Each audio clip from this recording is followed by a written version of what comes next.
연세의료원에 계신 모든 선생님 여러분 반갑습니다. 이 아침에 말씀을 전하게 돼서 참 감사하고 또 하나님께서 저에게 나눠주신 은혜를 여러분과 나누고 싶습니다. 늘 아픈 이들을 돌보고 치료하느라 고생이 많으신 선생님들께 우선 감사와 위로를 전합니다. 특별히 코로나19 때문에 일반인들보다 더 제한된 삶을 살고 계셔서 그런 가운데서도 이 사명을 감당하시는 모든 선생님들께 감사를 드립니다. 한국 기독교 역사 초기 선교에서도 가장 큰 역할을 한 분들이 의료 선교사였고 여전히 기독교 신앙과 선교에 의료 선교가 중요한 역할을 하고 있습니다. 그래서 우리 모든 선생님들의 사역 위에 하나님의 크신 은혜와 평강이 있기를 기도합니다. 저는 세브란스 하면 생각나는 분이 있습니다. 제가 어렸을 때 만났던 의사 선생님입니다. 호호 할아버지 의사 선생님이셨는데요. 근데 나중에 알고 보니까 대단한 분이셨더라고요. 세브란스 병원장도 역임하시고 나중에 강원도 원주에서 문이비인후과를 운영하셨던 문창모 박사님입니다. 제 귀에 문제가 생기면 진료를 받으러 갔는데 늘 따뜻하게 맞아주셨습니다.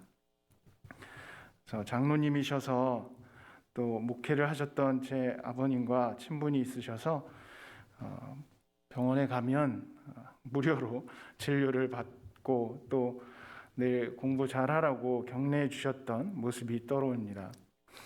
근데 간증을 하시는 걸 들었는데 하나님의 은혜로 세브란스에 들어오셨다고 언제나 겸손하셨고 끝까지 의료 선교사로서의 사명을 감당하셨습니다.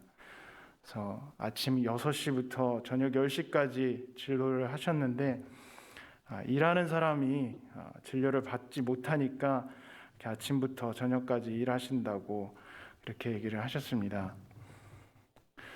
아마도 문창모 박사님 때문에 연세라는 이미지가 어릴 때부터 제게 좋게 남아서 제가 교목으로 이 자리에 있게 된 거 아닐까 생각을 합니다. 아침은 다 드셨죠? 아침은 다 드셨을 텐데 혹시 식사를 앞두신 분들은 가려서 들으시면 좋겠는데 제가 들은 이 문 박사님의 일화 중에 매일 달력을 전천후 휴지로 사용을 하셨대요. 매일 달력 아시나요? 네. 모르시는 분들 이 아재하고 아재 아닌 분들을 구분하는 게 매일 달력을 아냐 모르냐 같은데요. 이 매일 달력을 전천후 화장지로 어디든지 이렇게 주머니에 넣고 쓰고 사시는 그런 검소한 삶을 사셨고 또 병원을 닫은 후에는 주변의 지인을 도움 받아야 할 정도로 그렇게 검소하셨다고 얘기를 들었습니다. 근데 그 문창모 박사님의 삶을 보면 오늘 제가 함께 나눌 장기려 박사님의 삶과 많이 닮은 것 같습니다. 두 분 다 우리 선생님들에게는 너무도 익숙하시겠죠. 환자들을 사랑으로 돌보고 자신의 삶을 남김없이 주신 두 분입니다. 두 분 다 장로님으로 철저한 신앙을 갖고 사셨고 약자들에게 관심을 가졌고 검소하고 또 겸손하셨습니다. 제가 장기려 박사님을 공부할 일이 있어서 책을 읽었는데 하나 충격을 받은 게 있습니다. 경성의전에서 조수 생활을 마치고 기홀병원, 그래서 평양연합기독병원인데요. 거기 외과 가장으로 가시게 됐습니다. 당시 기홀병원은 기독교 교단 세 곳에서 함께 운영하는 병원이었는데 우리 세브란스와 더불어서 한반도에 2개밖에 없었던 큰 병원이었다고 합니다. 거기에 이제 장기려 박사님이 추천이 되었는데 2번이나 회의를 거쳐 비토를 당하고 3번째야 수용이 돼서 그래서 일을 하실 수 있었다는데요. 그 회고록에 보면 자신이 세브란스 출신이 아니어서 그래서 처음 2번을 거부를 당했다. 근데 세브란스 교수셨던 이용설 박사님의 추천 때문에 간신히 됐다. 이런 글이 나옵니다. 그래서 저는 글을 읽다가 왜 그랬지? 왜 세브란스 출신들이 거기서 텃세를 부렸지? 내가 아는 분들은 그런 분들이 아닌데, 그래서 약간의 충격을 받았습니다. 뭐 시기를 받을 만 했더라고요. 나중에 보니까 소위 낙하산 인사로 병원에 들어오기도 했고, 부임 1년 뒤에는 또 병원장으로 승진이 됐으니 뭐 세간의 시선으로는 당연히 시기를 당할 만했겠죠. 그래서 장기려 박사님이 눈에 까신 사람들은 일본 경찰들을 끌어들여서 기울병원에서 몰아내려고 했다고 합니다. 그때 서러워서 하나님께 기도를 하셨대요.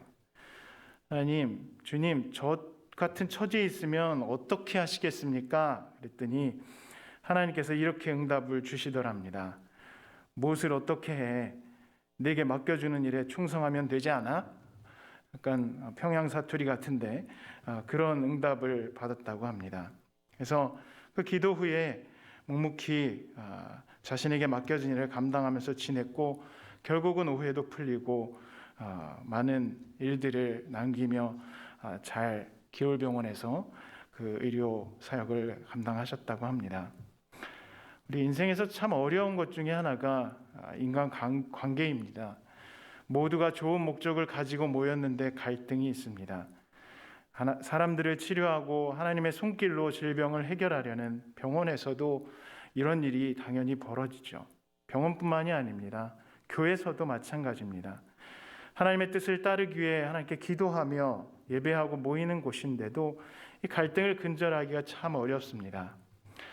그런 갈등이 있을 때 장기려 박사님처럼 우선 기도하는 게 중요할 것 같습니다. 그러면 우리에게 필요한 답변을 주시겠죠.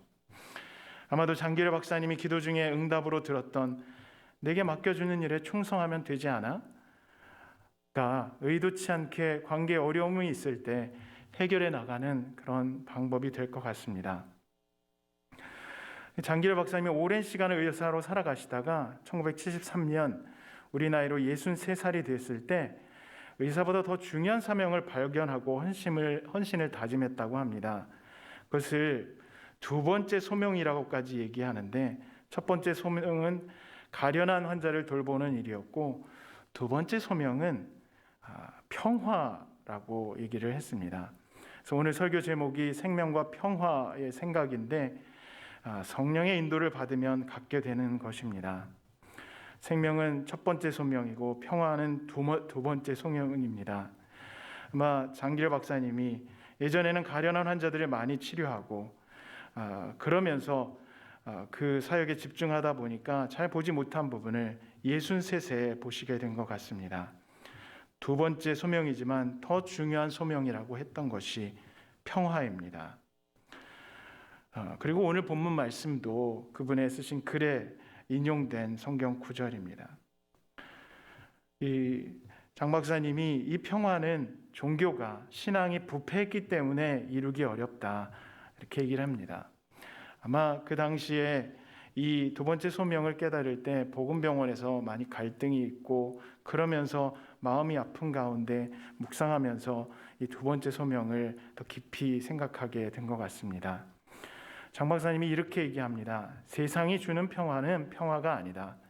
아무리 세상 권력의 균형이 유지되고 생산물의 분배가 균등화된다고 해도 우리의 인격을 좀먹고 하나님으로부터 떨어지게 하는 사단의 세력을 이길 힘은 우리들 자연에게는 없는 것이 사실이다.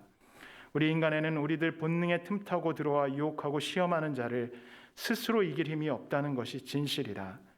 한번 하나님을 떠난 우리 육체는 연약해서 원하는 선은 행하지 아니하고 원치 않는 악이 행하게 되는 것을 어찌하리요.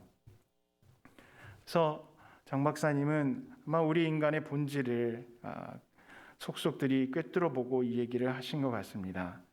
세상이 아무리 평화를 준다고 해도 우리 안의 인격은 유혹에 빠지기 쉽다는 겁니다.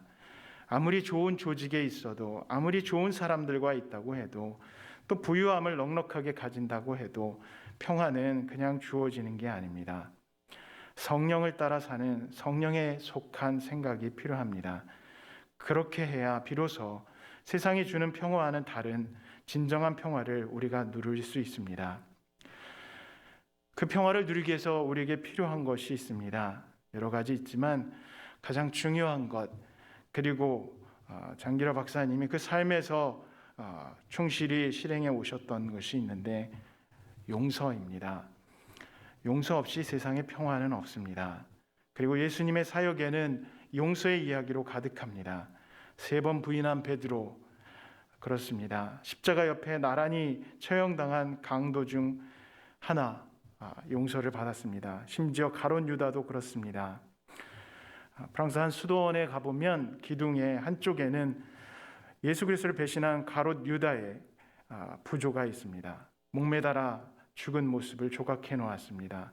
그 같은 기둥 반대쪽에는 선한 목자가 조각되어 있습니다. 그 선한 목자는 예수 그리스도이신데 한 사람을 둘러매고 가는 그런 모습입니다. 그 사람이 가룟 유다입니다. 복음서에 나와 있지 않지만 아마 이 마음, 원수를 사랑하라는 그 마음, 용서하는 마음이 아닐까 생각을 합니다. 용서는 우리 십자가 사랑의 가장 핵심적인 부분입니다. 용서 때문에 십자가가 의미가 있고 용서 때문에 구원이 가능합니다. 그리고 용서를 해야 우리가 그 안에서 그 부정적 감정의 늪에서 빠져나올 수 있고 평화를 누릴 수가 있습니다. 기울병원에서 장기라 박사님이 하나님을 의지하면서 오해에 굴하지 않고 용서의 마음을 가지고 평화를 누릴 수 있었습니다. 오늘 아침 이 용서에 관한 이야기를 하면서 좀 너무 마음이 무거울 것 같아서 하나의 시를 소개하면서 설교를 마무리하려고 합니다. 어떻게 우리가 평화를 누릴 수 있을까요?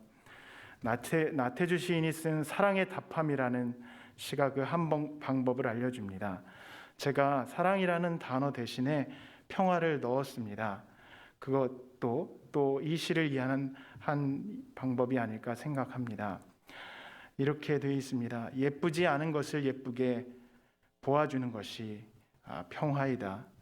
좋지 않은 것을 좋게 생각해 주는 것이 평화이다. 싫은 것도 잘 참아주면서 처음만 그런 것이 아니라 나중까지, 아주 나중까지 그렇게 하는 것이 평화이다.